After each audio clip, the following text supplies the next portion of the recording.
Hello viewers, how are you and please subscribe my channel. নতুন বছরে আমি ঠিক করেছি যে 100টা ব্লগ পরপর আপলোড দেবো এবং তার মধ্যে দেখে তোমরা কে কতটা ভিডিওগুলো পছন্দ করো। তো আজকে সকালবেলায় হচ্ছে ও রিং লাইট নিয়ে বসে গেছে। এই রিং লাইটটা ও নিজের হাতেই তৈরি করছে, প্রায় সম্পূর্ণটা তৈরি হয়ে এসছে, আর ওপরে শুধু পেপারটা লাগানো বাকি। তো ও এই কাজটাই করছে যে কোন পেপারটা লাগালে ভালো হবে। তো একটা কি পেপার বলে, বাটার পেপার না, সেটা নিয়ে এসছে, আর একটা সাদা কাপড় নিয়ে এসছে। তো কোনটা দিলে ভালো হয় সেটাও এক্সপেরিমেন্ট করছে। আজকের রান্নাটা মাই করছে, দুপুরের জন্য রান্না হচ্ছে, আর সকালে আমরা সবাই মিলে সেদ্ধ ভাত খেয়ে নিয়েছি। তো মোটামুটি সব কাজ কমপ্লিট করে এসে আমি ভাবলাম যে দরজায় একটু আলপনা দেব ফেব্রিক দিয়ে। তো তোমাদের সাথে সেই আলপনা দেওয়াটাই আমি আজকে শেয়ার করব। আলপনা দেওয়ার আগে আমি একটা দড়ি আর একটা পেন্সিল দিয়ে এরকমভাবে গোল করে নিচ্ছি। সুন্দরভাবে কলকা ডিজাইন আঁকতে গেলে বা সার্কেলের ভেতরে কোনো কলকা করতে গেলে, মানে আলপনা দিতে গেলে পারে আগে যদি এরকমভাবে গোল করে নেওয়া হয় তাহলে সেই ডিজাইনটা অনেক সুন্দরভাবে একটা সুন্দর শেপে ড্র করা যায়। আমি এখানে যে ডিজাইন করব সেই ডিজাইন অনুযায়ী কয়েকটা ছোট বড়, তার থেকেও ছোট, এরকম করে কতগুলো বৃত্ত এঁকে নিলাম। এই দড়ি ধরার ব্যাপারটা হলো ঠিক যেমনভাবে আমরা খাতায় কাটা কম্পাস দিয়ে একটা বৃত্ত আঁকি, ঠিক সেম প্রসেসে একটা দড়ি আর পেন্সিল ধরে আমরা এখানে পরপর কতগুলো বৃত্ত। এবার আমি একটা পেন্সিল দিয়ে খুব হালকাভাবে যে ডিজাইনটা এখানে আঁকবো তার একটা স্কেচ করে নিলাম। আর আমার দরজার সামনে কলকা দেওয়ার উদ্দেশ্য হচ্ছে যে কালকে 15ই জানুয়ারি, কালকে আমার জন্মদিন এবং তার সাথে সাউথ ইন্ডিয়ায় পোঙ্গাল উৎসব। পোঙ্গাল উৎসবের জন্য এখানকার মানুষজন বাড়ির সামনে অনেকেই রঙ্গোলি করে। আমি ঠিক এখনও রঙ্গোলিটা শিখে উঠতে পারিনি, তাই জন্য ভাবলাম আমি একটু দরজার সামনে একটু ডিজাইন করি।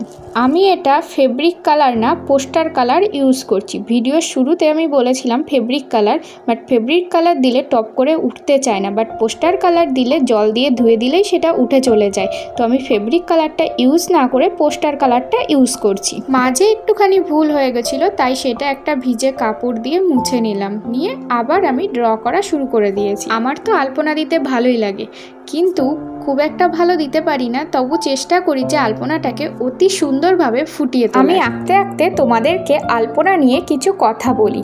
এই আলপনা বাংলায় খুব চিরাচরিতভাবে প্রচলিত এবং খুবই সুন্দর একটি হাতের শিল্প বলতে পারো। এই যে সাদা রং, এটা প্রাচীনকাল থেকে চালের গুঁড়োই সাদা রং হিসেবে কিন্তু ব্যবহার করা হতো। এছাড়াও তেল, সিঁদুর দিয়ে লাল এবং হলুদ বাটা দিয়ে হলুদ রং হিসেবে কিন্তু ব্যবহার হতো। এখন সেটা হচ্ছে পরিবর্তন হয়ে এসে অনেকে ফেব্রিক বা পোস্টার কালার বা অন্যান্য রং ব্যবহার করে থাকে। ছোটবেলায় মা ঠাকুমাকে দেখেছি এক টুকরো কাপড় কিংবা পাটের টুকরো বা কোনো সময় তুলো ভিজিয়ে সেটাকে অনামিকা আঙুল দিয়ে আলপনা দিতে। আগে তো চালের গুঁড়োটাকে ভিজিয়ে রাখতে হতো, তার অনেকক্ষণ পরে গিয়ে আলপনা আঁকা যেত।